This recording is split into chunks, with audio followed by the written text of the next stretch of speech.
Hi, everyone, and welcome to the mini lecture on interrogation and confessions. So in this one, we'll be talking about um, kind of getting a confession, what interrogation looks like, which I will make the distinction between interrogating and interviewing. We interrogate suspects, we interview witnesses and victims. And so we'll be looking at interviewing techniques as well as interrogation techniques, and then also looking at polygraphs and lie detectors. So, first and foremost, kind of the power of a confession. And these are data points from, I believe, 2013 or 14. So they've probably shifted a little bit. I will always say that anytime you get just kind of like a solid statistic, it's worth questioning. And so you can see I have two ranges here. So 39 to 48% of suspects make a full confession, 13 to 16% make damaging statements, and 68% make self-incriminating statements. The 68% is the one that I kind of question the most. I did find it in a legitimate research article, but most of the time, especially when we are dealing with um, kind of forensic psychology, it's going to be more of a range than it is a solid statistic. So just always in the back of your mind when somebody is saying anything like, well, 30% of cases do this. Is it really 30%? That seems like a very specific number that we were able to get that probably doesn't actually hold up. Um, so I will also just make this little side note before we get into the material. We are going to be talking about false confessions and different things that we have discovered, both law enforcement side and psychology side, that leads to false confessions. Um, I don't want people to think that every single time somebody confesses that it is a false one, though. The false confession rate overall relatively low when we consider how many people are being um, charged with different crimes and how many people are being interrogated on a daily basis. The false confession rate is low. It's there though, right? And so like that's the balance that I try to strike with this, is recognizing it's not this massive thing that's happening, um, but it does happen nevertheless, and so we need to still understand it, even though it is not this wide ranging thing. And I always will get a couple students who think that um, false confessions are the norm, or that police officers are very corrupt when they're doing their interrogation. And again, I'm not able to say that there are zero corrupt police officers when they're doing interrogation, but I can safely say that those that are corrupt, it is definitely the minority. And so, again, just kind of keep that in the back of your mind. So, here, the goal for the confession and the reason why officers want that is because ideally, if they confess, they're going to plead guilty, and then they don't need to go to trial, right? They can just go to the sentencing phase.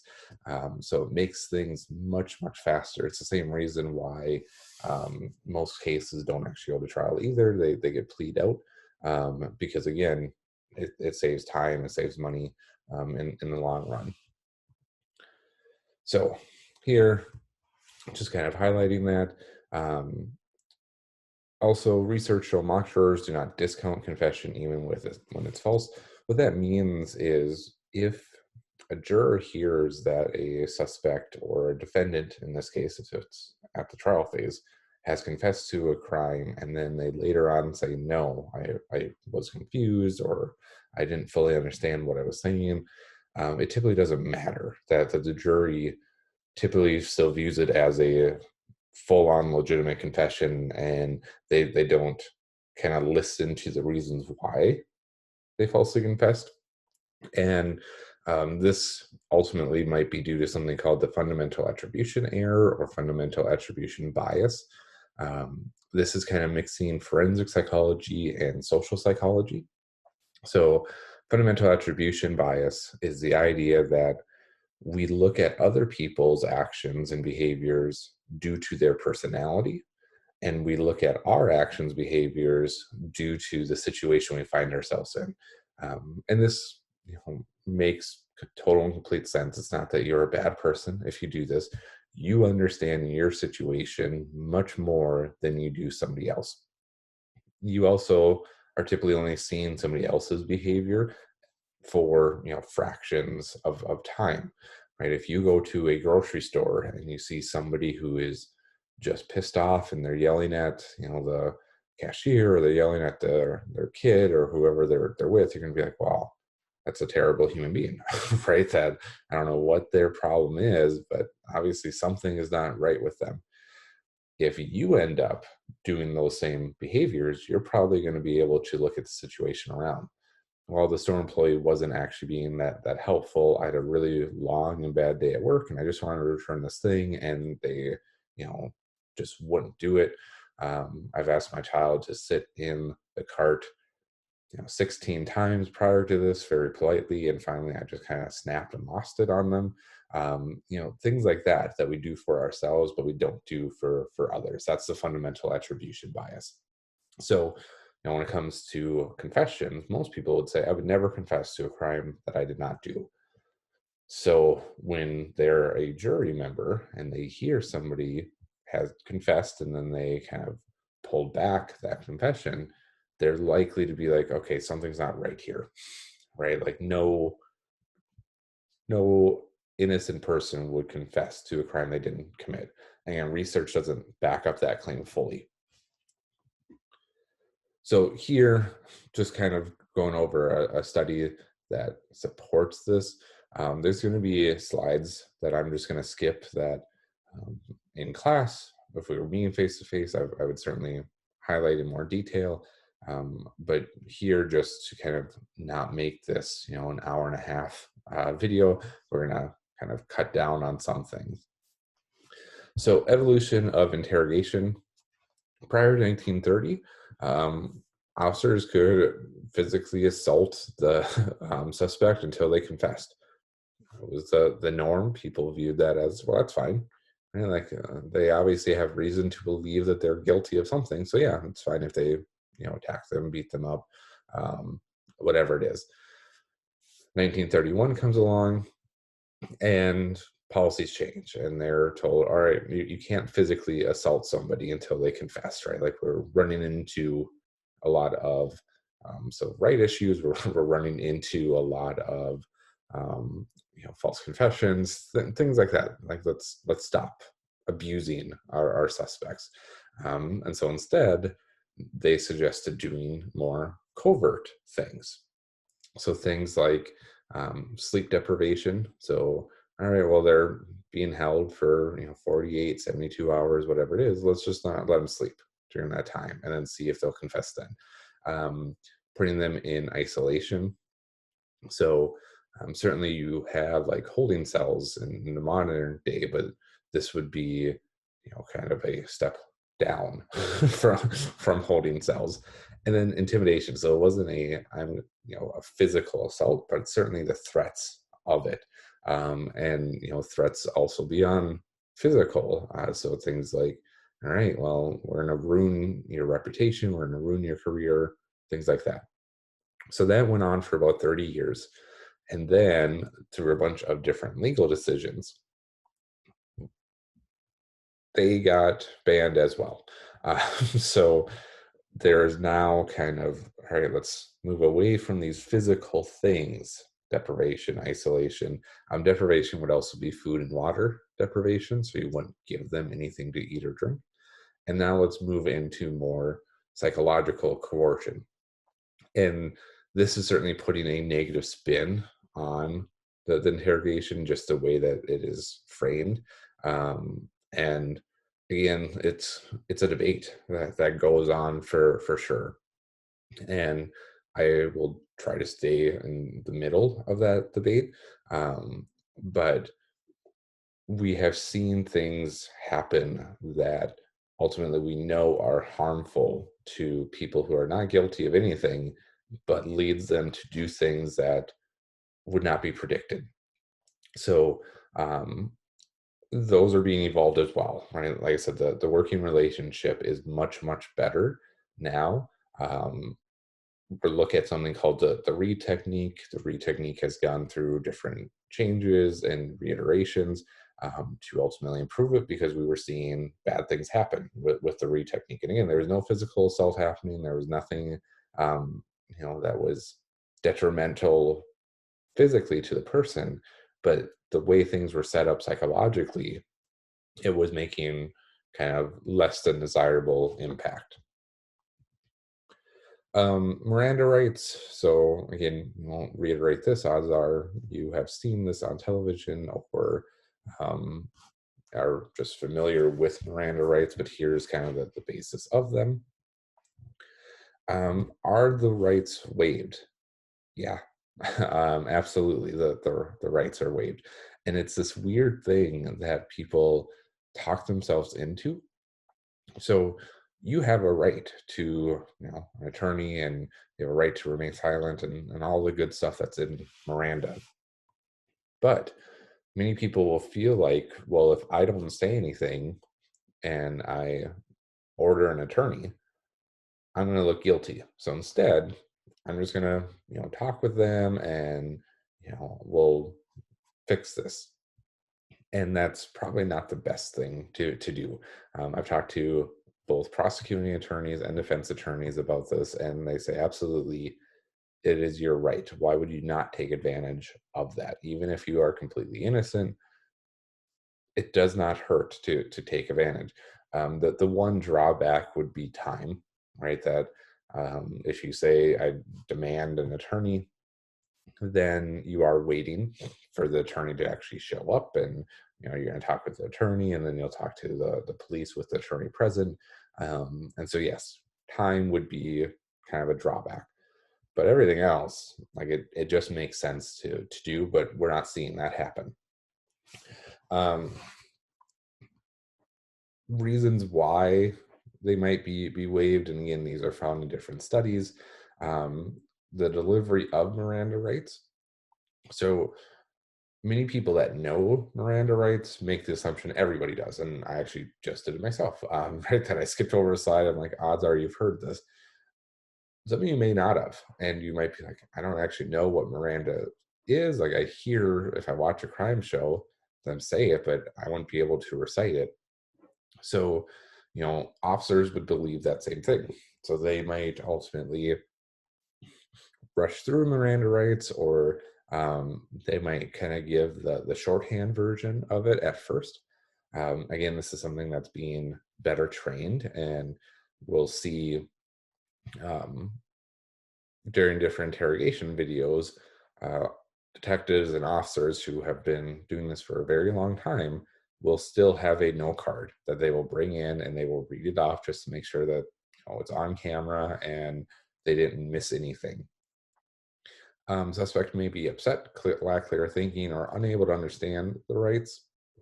So, being able to understand the rights, that becomes a competency issue that would ultimately be kind of brought up later on. Being upset or lack clear thinking, yeah, if you're being accused of, you know, assault, murder, rape, whatever it is, and you are innocent, odds are you are going to be upset, and you're going to not think clearly about what is happening currently. Modern interrogation. So, good cop, bad cop, the idea that you have two individuals who are doing the interview. One of them is kind of a hothead, the other one is kind of a calming presence, and, they play off of one another. Again, seen a lot in television movies. It seems to be a fairly effective technique. However, as it gets portrayed more and more, we ultimately do see it lose its effectiveness because people are aware of what is happening. Police receive training and are familiar with interrogation manuals and techniques. Yeah, absolutely. That this is becoming one of the things that police officers or law enforcement in general is understanding is important. How do we actually do proper interrogation? And then Central process is the read technique. Again, this technique has gone through different version, because the first version, it was leading to some false confessions. And so ultimately involves 9 steps. If you want to see what those steps actually are, you can find this on Wikipedia. But for my purposes, what we're looking at here is kind of these 4 strategies that play a role when you look at it in psychology. So loss of control, one of the aspects of the read technique is to justify their behavior. Just because somebody can justify it doesn't mean that it is legal, right? Like that's an important thing to note. And so loss of control is one of those justifications. If all of a sudden there was somebody murdered, you might go through the interrogation process, and the way the officer is setting it up, it seems like it is a reasonable response. So part of the read technique is to kind of develop a narrative about how the scenario happened, where you're using evidence, but you're also giving them benefit of doubts, right? That like, yeah, sure, I could understand why you would ultimately be so aggressive against that individual. You just found out that they were having an affair with your significant other, and you just kind of lost it. And you didn't actually mean to go that far, but unfortunately you did, right? Something along those lines. Social isolation. So again, just kind of keeping them by themselves. Now, this is not going to be like solitary confinement isolation. This would just be in a holding cell, but you would do your best to make sure that nobody else is in that particular holding cell. Certainty of guilt. The idea that you constantly tell them that they are guilty of this crime. Again, when innocent people hear that, they think, well, okay, you could tell me that all you want. I'm not going to ultimately think that I'm guilty. But again, research just doesn't support that. That if you are constantly told that you are guilty, people do start to twist narratives in their mind, and they will ultimately begin to open up to that idea. And then giving different scenarios that again kind of frame that person in the best light. From a law side, we don't care, but it does make that person feel better about what is going on, or all right, well, they're understanding my side of the story, so we must be good. We're going to skip this one. We will skip the 6 weapons of social influence. I talk about this in social psychology, so it does pain me to skip, but again, just to not make this super long.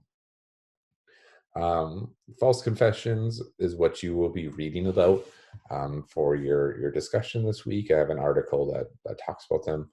Um, Ironically, the article and the information that I have on my slides do differ a bit.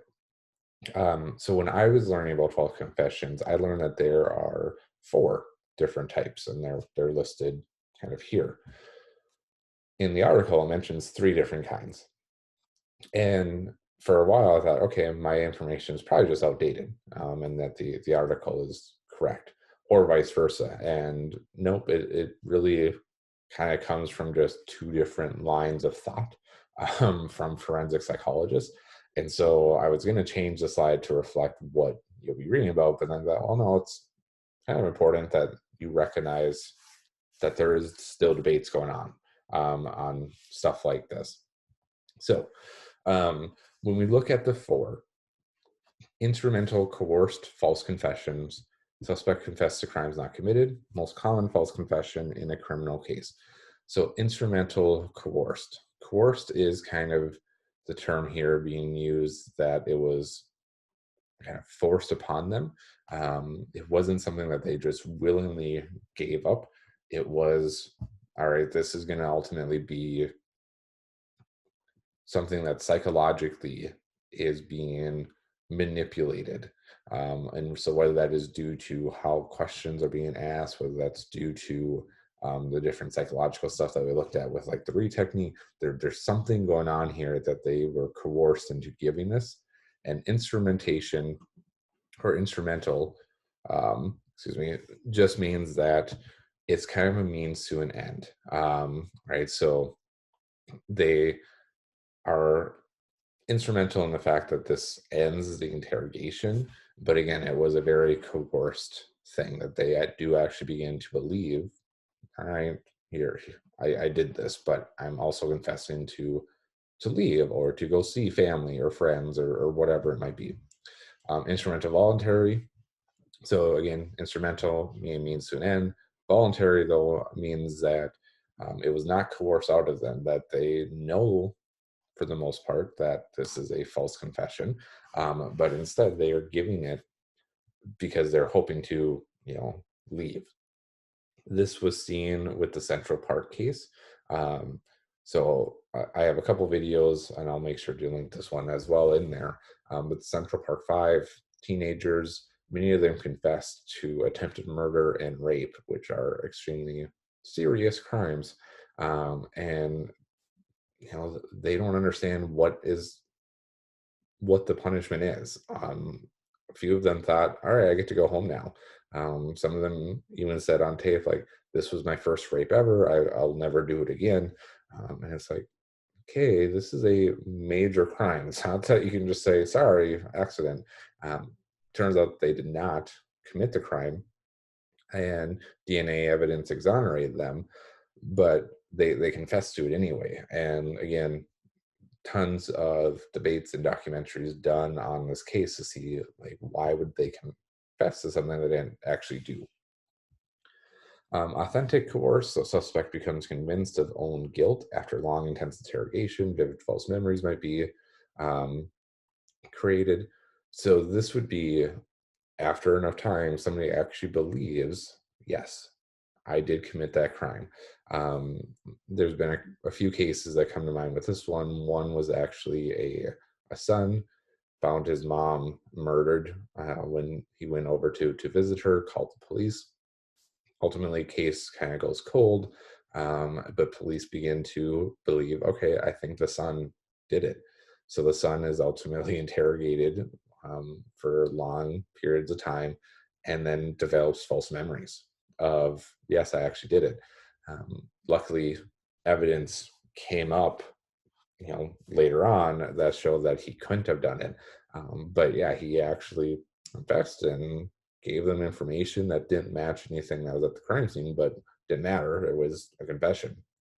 And then authentic voluntary. So this would be they confess, and they ultimately just confess freely, despite the fact that they did not actually do it.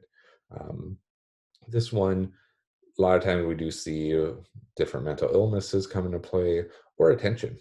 That there's been numerous people who have confessed to major crimes who did not do it because they want the media exposure, they want the attention from whoever. So they make this false confession. Police figure out, okay, there's no possible way this is the person that did it.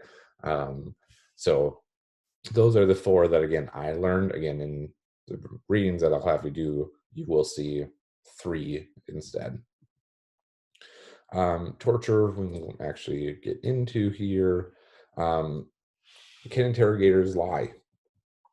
In the United States, yes. That interrogators can lie to their suspect, um, and they can tell them almost anything that they want. Typically, it's used more so as a ploy of, if they have feelings that it's a group that is doing it, that they will tell them, all right, well, your buddy's over there, in the next room, most likely giving you up because they're going to be offering him a plea deal.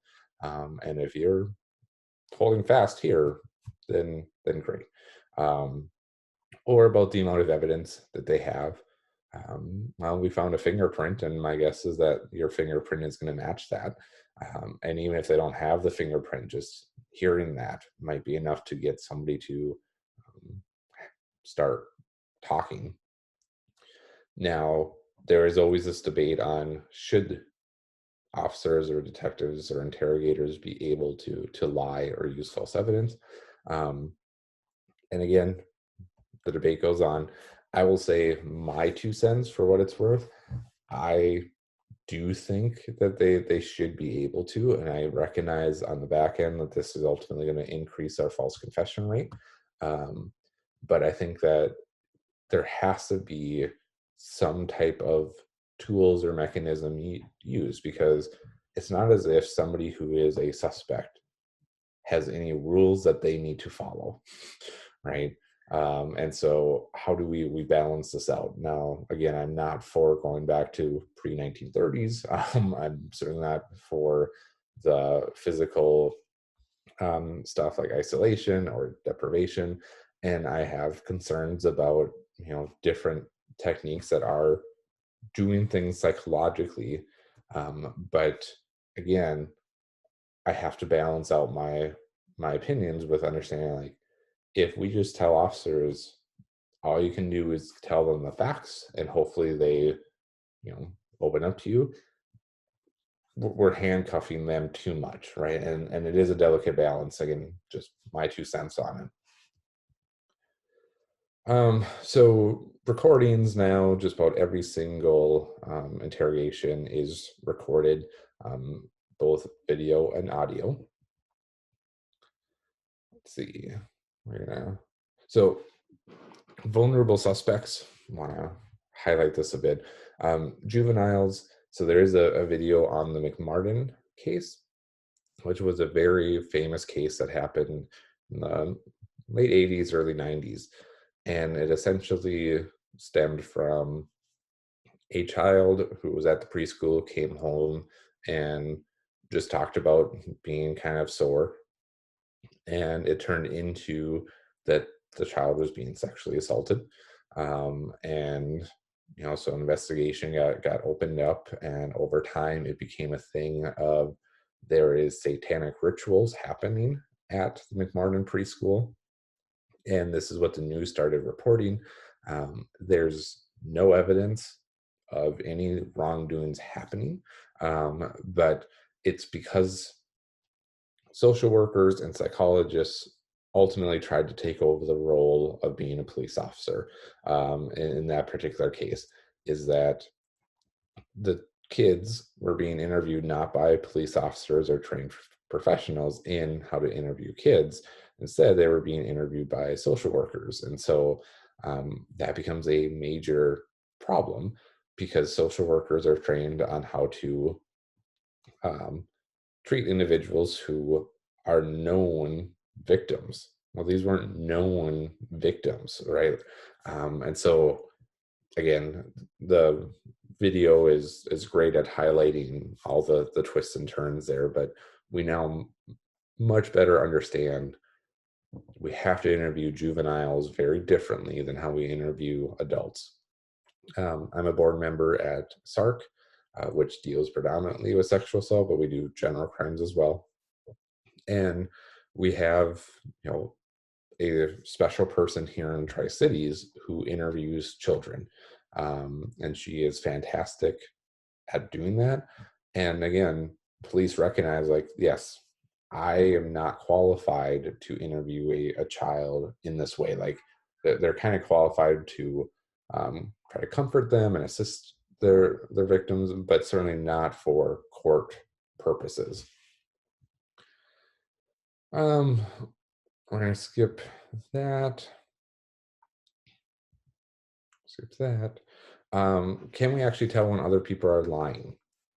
So lie detection accuracy is only slightly better than chance, and this doesn't matter if you've gone through training or not.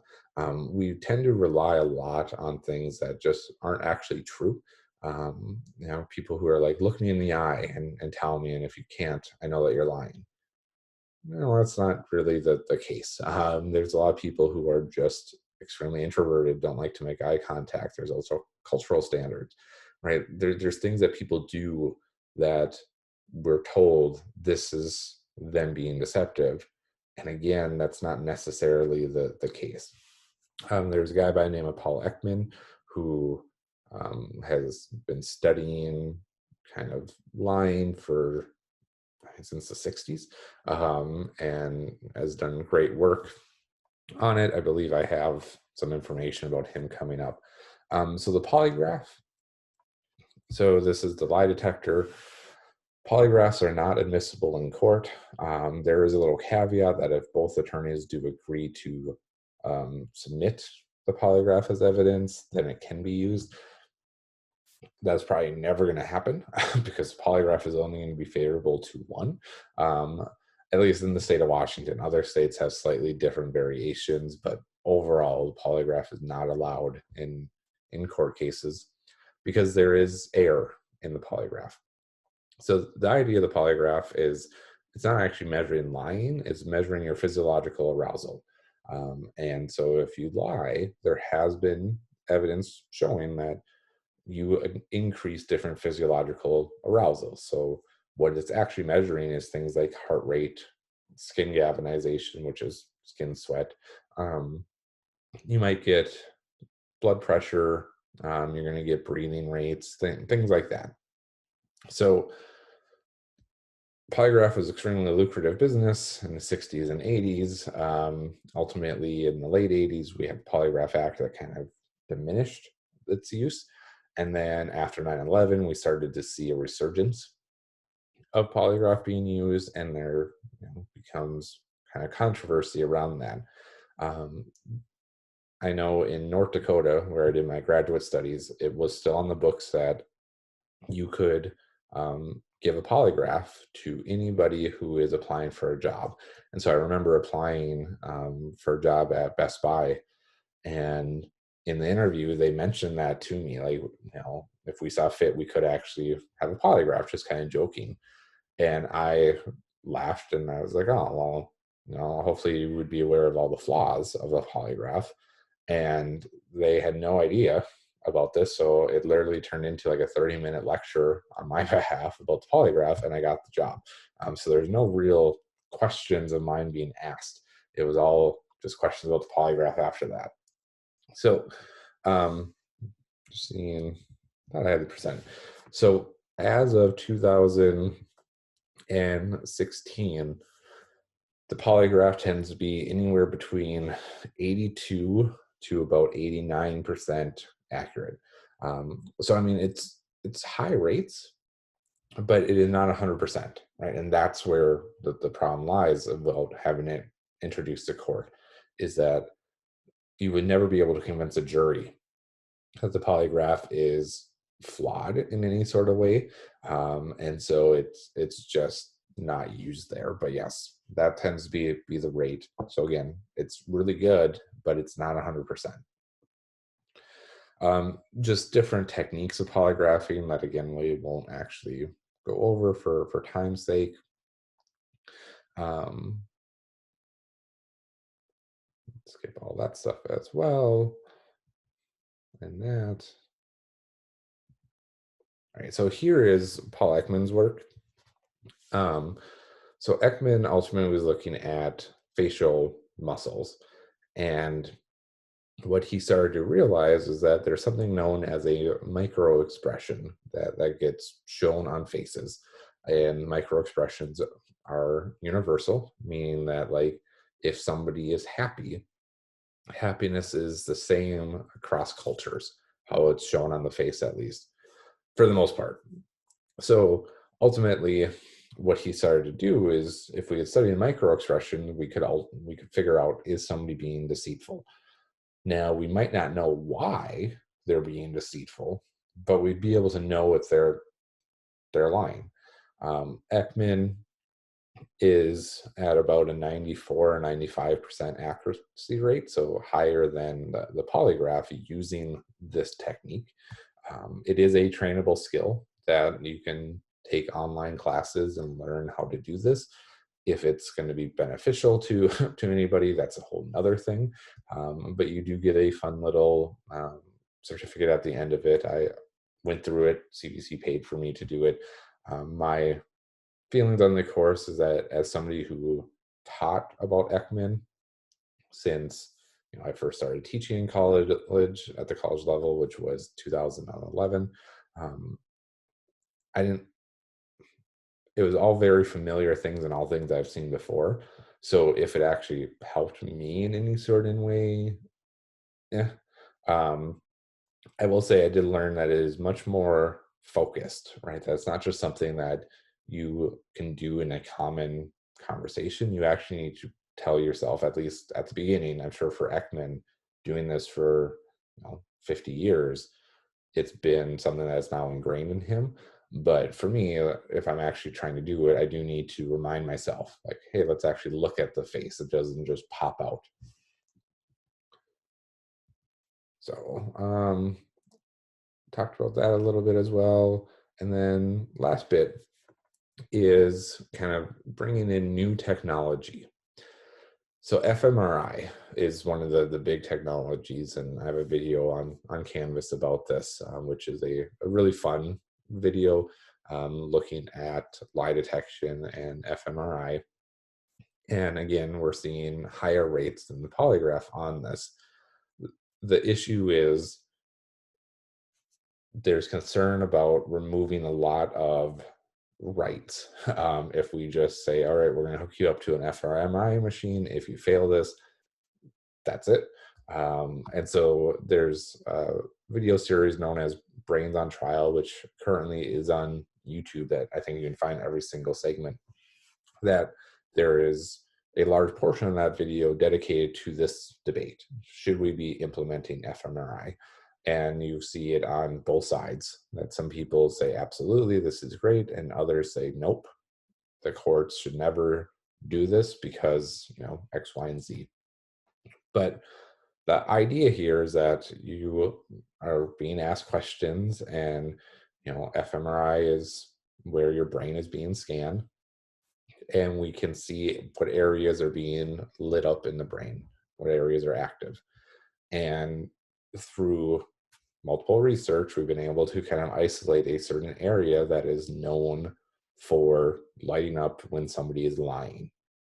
So we make the assumption then, all right, so this is where lying occurs, that this is a part of the brain that you use when you lie.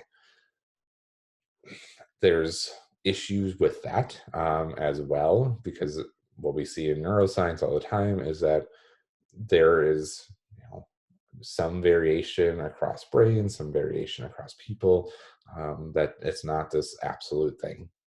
But absolutely, we're seeing it. We're also seeing things with eyes, that different eye movement patterns are signs of lying and deception.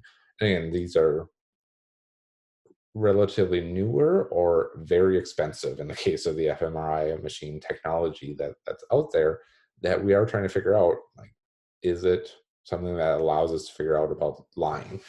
Now, if it would ever be used in the courts, again, for what it's worth, my 2 cents, absolutely not. I never see either technique being brought to the courts for the same thing, is that it's going to lead to monumental changes in Constitution, Bill of Rights, and all these other documents that are extremely difficult to make changes in.